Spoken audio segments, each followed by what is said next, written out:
You know, we often look at plants rooted firmly in the earth, and they seem so passive, right? So static. Mm.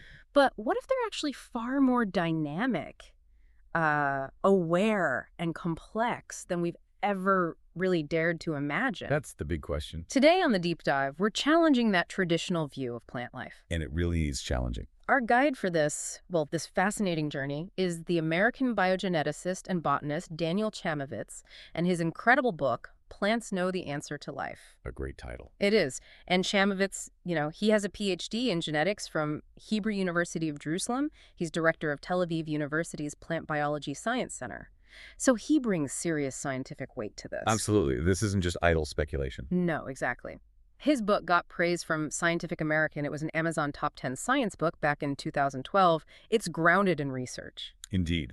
And what's truly groundbreaking about Chamovitz's work, I think, is how, through really extensive scientific experiments, he forces us to fundamentally rethink how we view plants. Rethink in what way, exactly? Well, he's making this profound argument that they possess a form of consciousness, even minds, sharing some surprising similarities with humans in certain aspects. Wow, that's a mind-bending idea, isn't it? It really is. Okay, so let's unpack this. Let's dive deep into the secret lives of plants.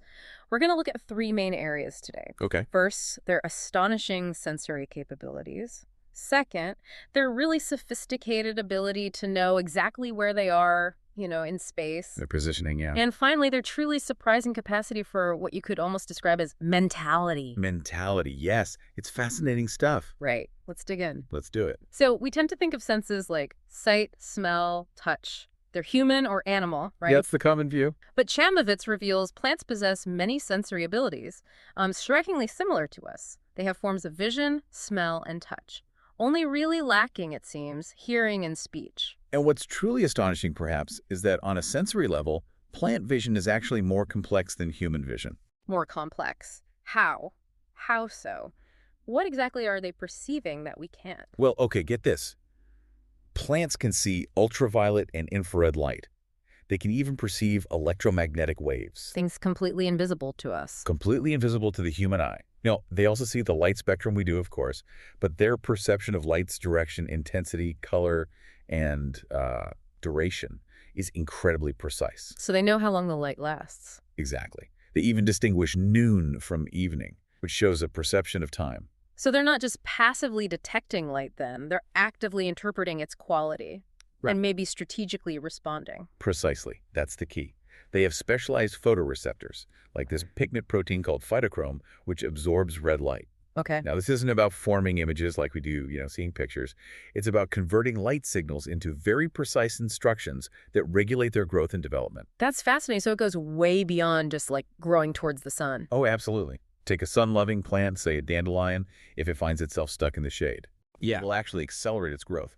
It's almost like it's racing to escape that shadow to get more light. That feels proactive, Yeah. almost desperate even. It is. It's a drive to reach its food source. Yeah. And that fundamentally challenges that old idea of a passive plant just, sitting there. Okay, so plants can see in ways we can barely imagine.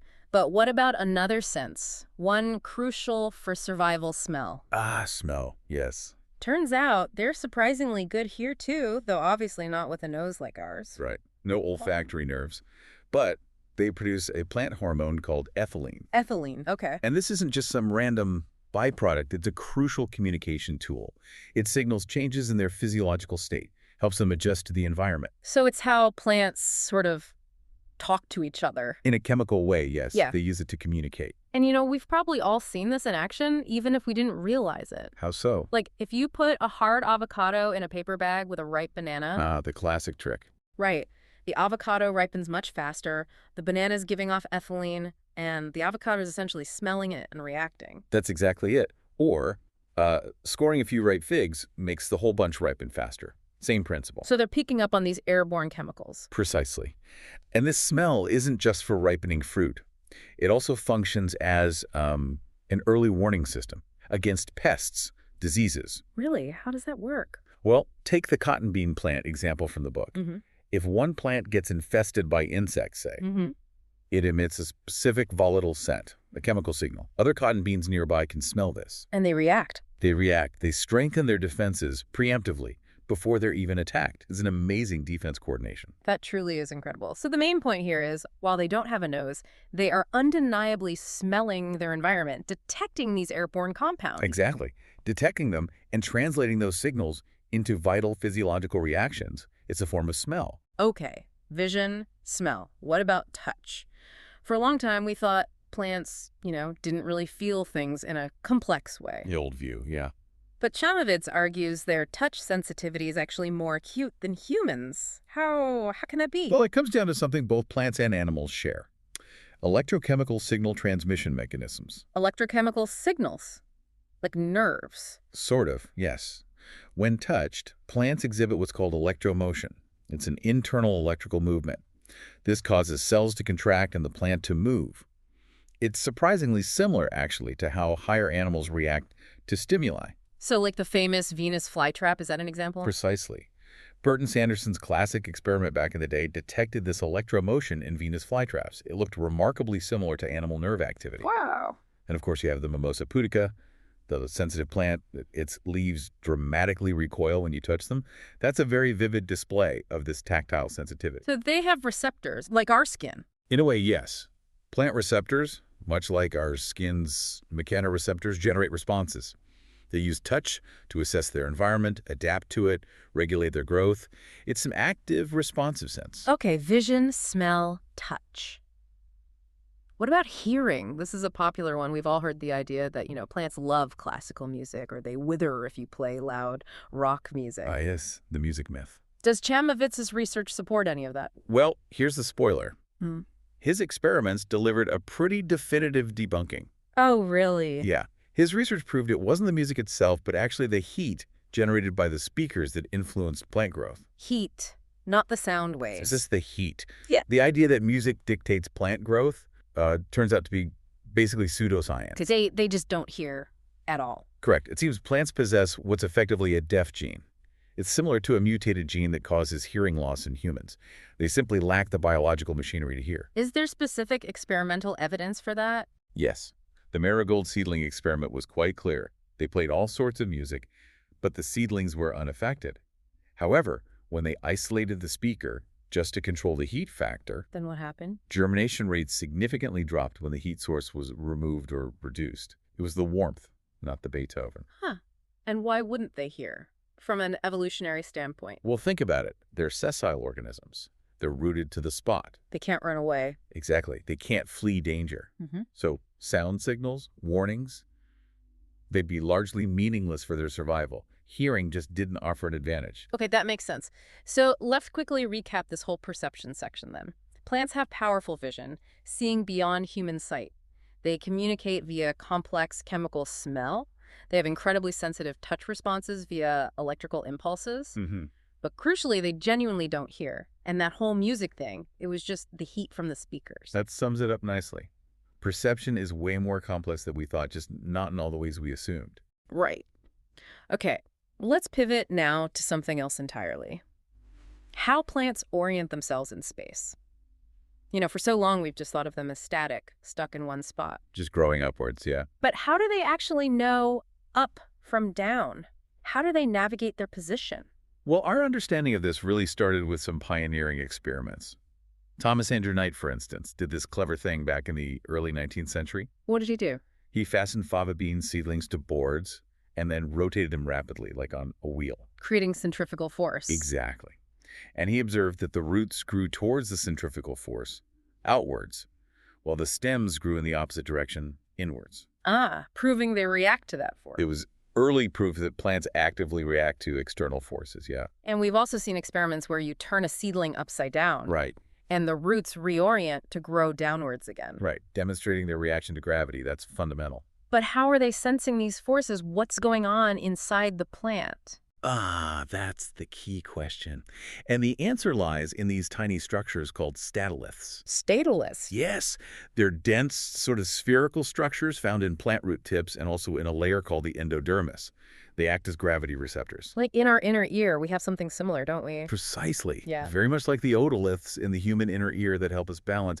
These statoliths shift position inside the plant cells in response to gravity. And that shift sends a signal. It sends signals that tell the plant its orientation. Down is this way. Scientists have even used magnetic fields to artificially move these statoliths around. And what happened? The plants grew crooked, directly confirming the role of statoliths in what scientists call gravitropism growth in response to gravity. That's a really elegant internal system. Yeah. Now, building on this idea of movement and position, Charles Darwin, he made this amazing discovery, didn't he? Even before time-lapse photography. He did. He observed what he called circumnutating movement. Circumnutating, like circulating. Kind of. It's this regular spiral swing motion, almost like a tiny spinning top, but very slow. He noticed it in plants like fava beans, wild cabbage, strawberries, tulips. So they're not just growing straight up, they're sort of spiraling upwards. Exactly. And what this told Darwin was that plants aren't just passively growing, they actively know their position in space. Because the movement is so regular. Right. If they didn't have this precise spatial awareness, their movement wouldn't be so regular and, well, purposeful. Did everyone agree with Darwin? No, actually. This discovery sparked quite a debate. Darwin believed it was an innate ability, something inherent to the plant. But other botanists, like Israelson and Johansen, they speculated that gravity alone was the cause. Plants had no internal sense of movement. Exactly, denying plants any inherent movement ability or, consciousness of their own motion. It was just gravity pulling them. So how is that debate finally settled? Only much more recently, actually, with experiments conducted in space. On the International Space Station. Yes, in near-zero gravity conditions. And these experiments definitively confirmed Darwin's original intuition. What did they find? Plants still exhibited that spiral circumnutating movement, even without significant gravity. Wow. So gravity wasn't causing it? It proves gravity promotes the movement, makes it more pronounced maybe, but it isn't a necessary condition. The movement is tied to the plant's internal structure, its internal sensors. Those statoliths again? Likely involved, yes, as part of their internal positioning system. Okay, so what does this all mean for us thinking about plants? Well, it means plants react to gravity in a way that's quite analogous to how humans do. They rely on internal sensors, those statoliths, for orientation and balance. So their positioning system operates via these internal cellular things, not just reacting passively to outside forces. Exactly. Plants aren't just passively surviving the elements. They actively sense gravity, they sense centrifugal force, they adjust their growth stages accordingly. They are, it seems, conscious of their spatial position. They distinguish between up and down. They have a true sense of direction. That inverted fava bean reorienting itself, that's a perfect example of that conscious awareness, isn't it? A prime example, yes. Okay, let's quickly summarize this positioning section then. Plants have a strong sense of direction. They react to external forces like centrifugal force and gravity. Their natural circumnutating movement, that spiral growth, is innate, not just caused by gravity. And they use internal statoliths, kind of like our inner ear's balance sensors, to help them orient themselves. That captures it perfectly. They know where they stand. We've covered their senses, their positioning. But now for maybe the ultimate question Daniel Chamovitz explores. Do plants have a mind? The big one. Yeah. And he starts by looking at memory. Do plants have memory? And based on his experiments, Chamovitz's conclusion is, well, yes, plants absolutely possess the ability to form, retain, and even retrieve memories. That's a bold claim. Memory without a brain. How does that even manifest? How can we see it? Well, think back to the Venus flytrap. It actually perfectly illustrates this process. Okay, remember, it won't snap shut on the very first touch of one of its trigger hairs. Right, it waits. It waits. Information is received, and a memory is formed. Now, that information is stored, retained for just a few seconds. Okay. Then, if a second trigger hair is touched within that short window, it snaps shut. Exactly. The information is retrieved, the memory is accessed, and the trap closes. That's a clear, functional memory in action. Formation, retention, retrieval. Okay, I see the function. But are the mechanisms behind that memory anything like ours? Anything like our neurons? This is where it gets really astonishing. The similarity between plant neural signals, as Chamovitz sometimes calls them, and those of all animals, including us, is Profound. How profound. Think about the electrical signals in our own brains. They're guided by things called electrochemical gradients. Okay. Plants use these very same electrical pathways to send information across their cells. Alexander Volkov did this experiment. What did he find? He used a chemical agent, one known to inhibit human neural pathways. And guess what? It also prevented the Venus flytraps from closing. Wow. Suggesting the mechanism is related. It strongly suggests that plant short-term memory relies on electrical signals, much like ours does. It's not just a superficial similarity. That's incredible. It is, and it goes deeper. You know how our nerve cells rely on signal transduction systems to communicate and form memories? Vaguely, yes. Well, plants have their own versions of these systems for cell-to-cell signal transduction.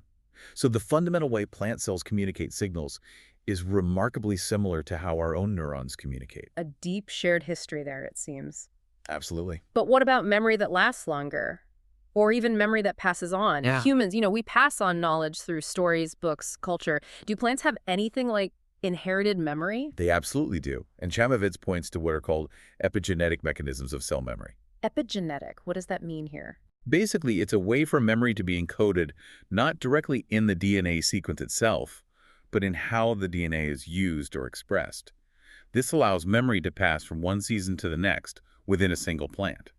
Okay, like remembering a cold winter. Exactly. Oh. And crucially, it allows memory to pass from one generation to the next. That's truly fascinating. Can you give us an example of that? Sure. Imagine a parent plant experiences significant stress. Let's say a bad pest infestation or a really harsh drought. Okay, a tough year for the plant. Right. The plant remembers that specific stress.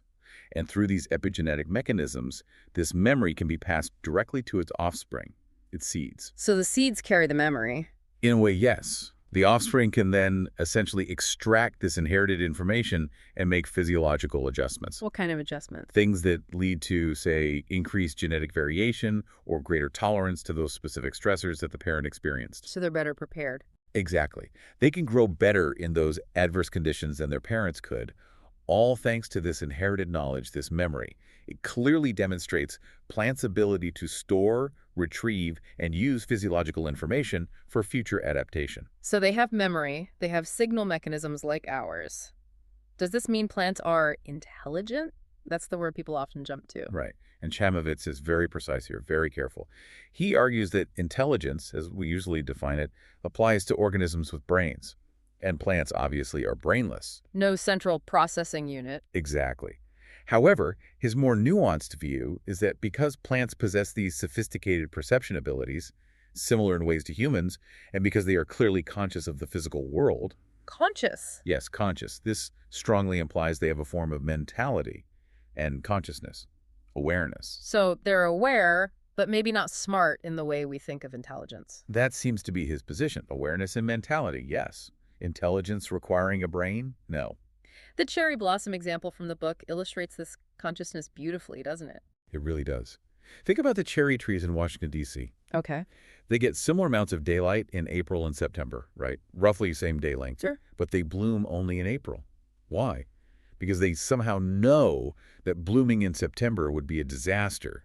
The fruits wouldn't mature before the winter freeze hits. So they're anticipating the seasons. They are consciously adjusting their blooming time based on their perception of the environment, including perhaps temperature cues and the memory of past seasons. It's a profound display of awareness and adaptation, not just a simple passive response to light. And if we connect this all back, these shared physiological traits, from the way they sense light to the way memory signals work, Chamovitz suggests this stems from a common early genetic history, right? Exactly. Before our evolutionary paths diverged maybe, 2 billion years ago, we shared ancestors. So these surprising similarities have incredibly deep roots. They really do. It highlights just how interconnected life is at a fundamental level. Okay, let's quickly summarize this final section on mentality then. Plant cell signal conversion is astonishingly similar to human neurons. Mm-hmm. Plants have memory, they form it, retain it, retrieve it, And this memory can even be inherited epigenetically, allowing future generations to adapt and thrive. A powerful advantage. And while they're brainless, so maybe not intelligent in the human sense, their actions, like the cherry trees, strongly suggest they possess consciousness and a form of mentality. Definitely conscious and aware. We have covered a tremendous amount of ground today. I feel like my view of the plant world has been completely shaken up. It's hard not to be. Let's just recap the really profound insights from this deep dive, drawing on Chamovitz's work. Okay. First, perception. We learned plants have powerful vision, extending way beyond human sight, seeing UV and IR light. Right. They communicate via complex chemical smell using hormones like ethylene. They exhibit incredibly sensitive touch responses through electrical impulses. Crucially, they genuinely don't hear. That music thing was just about heat. Exactly. No hearing. Okay, second area, positioning. Plants show a true sense of direction. They actively react to external forces like centrifugal force and gravity. And that spiraling circumutating movement is innate. It's part of them, not solely gravity dependent. And they use those internal statoliths, kind of like our own inner ear balance sensors, to perfectly orient themselves in space. They know up from down. They absolutely do. And third, mentality. Plants possess memory, the ability to form, retain, and retrieve information. With signal mechanisms remarkably similar to our neurons. And they even have a form of hereditary memory passed epigenetically to offspring, letting them adapt across generations. An amazing capability. And while, lacking a brain means we don't call them intelligent, their behaviors strongly indicate a profound level of consciousness and mentality. They are far, far from being simple passive life forms. Absolutely. This deep dive really offers a profound shift in perspective, doesn't it? It really does. Plants aren't just, green scenery or background decoration in our lives. They are active, aware, complex beings. They have sophisticated systems, constantly sensing, communicating, remembering, adapting. It forces you to look at a forest or a garden or even just a single houseplant on your windowsill in a completely new light. A much more respectful light, perhaps. Absolutely. So here's a final thought to leave you with. Given these, frankly, astonishing revelations about plants and considering our shared ancient genetic history, what other forms of awareness, what other complex kinds of knowing might be flourishing all around us in the natural world that we are still only just beginning to understand? That's a question that keeps science exciting, isn't it? What else is out there?